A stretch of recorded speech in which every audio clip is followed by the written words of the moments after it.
علامہ خادم حسین رضوی صاحب کی وفات کے بعد علامہ سعد حسین رضوی صاحب کو تحریک لبیک پاکستان کا امیر بنایا گیا. تو یہ فیصلہ صرف گنے چنے لوگوں کا تھا یا پوری مجلس شورا کا تھا؟ آغاز میں وہ شخصیات جو علامہ خادم حسین رضوی صاحب کے شانہ بشانہ کھڑی ہوئی تھی، پیر افضل قادری صاحب، انہوں نے بڑے سخت الزامات بھی لگائے علامہ سعد حسین رضوی صاحب پر اور مخالفت بھی کی. کیا آپ جمہوریت کو اسلامی نظام سمجھتے ہیں؟ ہم اس نظام میں آ کر جمہوریت کو خلافت کے پیچھے کر دیں گے، خلافت کے تابع کرتے ہیں. علامہ صاحب، اگر یہ نظام ٹھیک نہیں تو اس نظام کے تحت الیکشن لڑنا کیسے ٹھیک ہو سکتا ہے؟ ناموس رسالت کی جب بات آئی ہے، آپ لوگ روڈوں پر نکل آتے ہیں، میدان عمل میں نکل آتے ہیں، نعرے لگاتے ہیں، جس قدر آپ کوشش کر سکتے ہیں، لیکن ہم دیکھتے ہیں کہ آپ کے مسلک کی کئی جماعتیں ہیں یا آپ سے منسلک کئی ایسے لوگ جو آپ کے مسلک کے اندر اکثریت مانے جاتے ہیں، دعوت اسلامی، وہ نہ تو میدان عمل میں ہمیں اس طرح ان کے پلیٹ فارم نظر آتے ہیں، نہ ہی ان کے اپنے سوشل میڈیا یا الیکٹرانک میڈیا پر جو ان کے اکاؤنٹس ہیں وہ وہاں پر اس طرح کھل کر بیان نہیں دیتے. آخر کیا وجہ؟ جتنی بھی سنی تنظیمات ہیں، چاہے وہ خود کو سیاسی کہلواتے ہیں یا سیاسی نہیں کہلواتے، حضور پر نور صلی اللہ تعالیٰ علیہ وسلم کی عزت پر پہرا دینا یہ تمام مسلمانوں کا فرض ہے، اور ان کو پہرا اسی طرح دینا چاہیے جس طرح تاجدار صداقت سیدنا ابو بکر صدیق رضی اللہ تعالیٰ عنہ نے دیا. غزہ مارچ کی کال دی گئی، پھر ملتوی کر دی گیا، آخر کیا وجہ ہے؟ ہم جس مقصد کے لیے نکلے تھے وہ فلسطین تھا، اور جس مقصد کے لیے رکے ہیں وہ پاکستان ہے.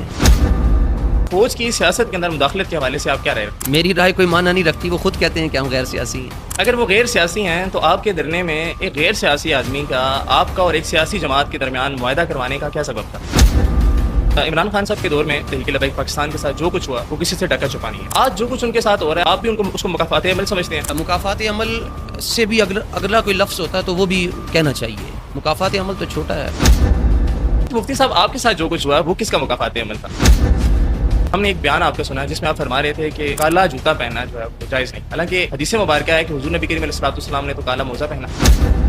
مفتی صاحب، روافظ کے حوالے سے بتائیے گا کہ روافظ کی محافل میں جانا، ان پہ بیٹھنا اہل سنت، اور آپ اس پہ کیا رائے رکھتے ہیں؟ ان کی محفل میں پیشاب کھانے کے لیے جانا ہے، کیا کرنے کے لیے جانا؟ صاحب، اعلیٰ حضرت کی بات ہوئی، اعلیٰ حضرت نے حسام الحرمین کے اندر دیوبند مسلک کے اوپر جو فتوے لگائے ہیں، ان فتووں کی روشنی میں آج آپ کے مسلک کے مفتی اعظم مفتی منیب الرحمان صاحب وہ ان لوگوں کے ساتھ بیٹھ رہے ہیں جن کو اعلیٰ حضرت نے گستاخ رسول بنایا تھا، اور صحابہ رسول کے گستاخوں کی محفل میں بیٹھنا حرام ہے.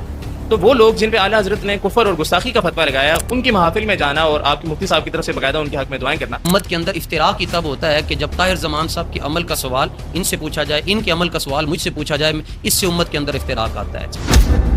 ہم نے آپ کا ایک بیان سنا جس بیان میں آپ نے مفتی حنیف ریشی صاحب کے حوالے سے کہا تھا کہ اس کو ایران سے فنڈنگ ہوتی ہے، اور ان کے بارے میں اور بھی کافی سارے آپ نے الفاظ یوز کیے تھے. کیا آپ نے ان سے پوچھا تھا؟ نہیں، میں نے ان سے نہیں پوچھا. آپ اپنے اس بیان سے رجوع کرتے ہیں؟ سیدنا امیر معاویہ رضی اللہ تعالیٰ عنہ کے مسئلے کے اندر جنگ جمل اور صفین کے باب کے اندر وہ کہتے ہیں کہ میں نے اللہ کی بارگاہ میں بھی توبہ کر لی ہے، اللہ کے محبوب کی بارگاہ میں بھی توبہ کر لی ہے. تو جو اجلہ علماء ہیں اس وقت کے، ہمارے اکابر ہیں، ان کو ان کی خدمت میں پیش ہو جانا چاہیے. وہ جب روزہ رسول پر معافی مانگے ہیں تو ہمارے اکابرین کیا روزہ رسول سے زیادہ حیثیت رکھتے ہیں؟ حضرت امیر معاویہ رضی اللہ تعالیٰ عنہ ہم ان کو صحابی مانتے ہیں، اور جو ان کو صحابی نہیں مانتا تو ان کے لیے وہی عقیدہ ہے جو ہمارے بڑوں نے بیان کر دیا. ہمارے مسلک کے پیر سید مظفر حسین شاہ صاحب کی طرف سے بھی ان کی شان میں الفاظ نکلے، لیکن وہاں پر یہ سختی نہیں تھی. مولانا علیہ ستاری بانی دعوت اسلامی، ان کی زبان سے بھی ایک صحابی کے لیے ایک کتاب کے اندر انہوں نے ایک لفظ استعمال کیے، ان کے حوالے سے یہ شدت نہیں تھی. راولپنڈی کے اندر علامہ غفران سیالوی صاحب ہیں، انہوں نے حضرت قاسم کے حوالے سے الفاظ استعمال کیے، وہاں پہ یہ شدت نہیں تھی. آپ کے مسلک کے ڈاکٹر اشرف جلالی صاحب، انہوں نے سیدہ پاک کے حوالے سے یہ موقف بیان کیا کہ اگر باغ فتح پر ہم ان کی طرف خطا کی نسبت نہیں کرتے، پہلے انہوں نے خطا کہا اور بعد میں انہوں نے خطا اجتہادی کہا، اگر ہم اس کی نسبت نہیں کرتے تو ہم روافظ کا رد نہیں کر پائیں گے. ڈاکٹر جلالی صاحب کی اسٹیٹمنٹ کے حوالے سے آپ کیا رائے رکھتے ہیں؟ میں جانتا ہی نہیں. بابا جی کے سامنے جب ملکہ طہارت سیدہ زہرا پاک کا نام نامی آتا تھا، آپ اپنی گردن جھکا لیتے تھے. کسی نے پوچھا گردن کیوں جھکاتے ہیں؟ اور میں اس لیے جھکاتا ہوں کہ قیامت والے دن جب آواز آئے کہ اپنی گردنیں جھکا لو تو گردن جھکانے میں آسانی ہو جائے. انجینئر محمد علی مرزا صاحب کے حوالے سے بھی کوشچن کرنا چاہوں گا، ان کو گستاخ رسول سمجھتے ہیں؟ صرف الہاد رہ گیا ہے، باقی تو کچھ بھی نہیں بچا. مفتی صاحب، اتنا بڑا فتنہ اگر وہ ہے، اس فتنے کی سرکوبی کے لیے آپ اپنے میرے محترم علامہ سعد حسین رضوی صاحب جو ان کو مناظرے کا چیلنج بھی کر چکے ہیں اور وہ چیلنج کو ایکسیپٹ بھی کر چکے ہیں، تو میرے محترم کو بیچتے کیوں نہیں ہے؟ پچھلے دنوں ایک پوڈ کاسٹ میں تو میرے محترم صاحب نے ان کا جواب دینے سے انکار کر دیا. اس لیے کیا کہ وہ بندہ منہ لگانے کے قابل ہی نہیں ہے. پھر مناظرے کا چیلنج نہیں کیا. امیر محترم دامت برکاتہم القدسیہ کی جو منزل ہے وہ کہہ چکے ہیں کہ ہماری منزل فلسطین ہے. تو اگر یہ رستے میں یہ چھوٹے چھوٹے ان چیزوں کو منہ لگاتے پھریں گے، آپ کی منزل نہیں ہے. انجینئر محمد علی مرزا صاحب اگر سعد رضوی صاحب کے پاس آتے ہیں، ان کی سیکیورٹی کو لے کے کیا سیکیورٹی ہے؟ کس بات کی سیکیورٹی؟ کیا تکلیف ہے؟ ہی پارٹی کے ساتھ تعلق رکھنے والے آپ کے کارکنان میں یہ پر قاتلانہ حملہ ہوا.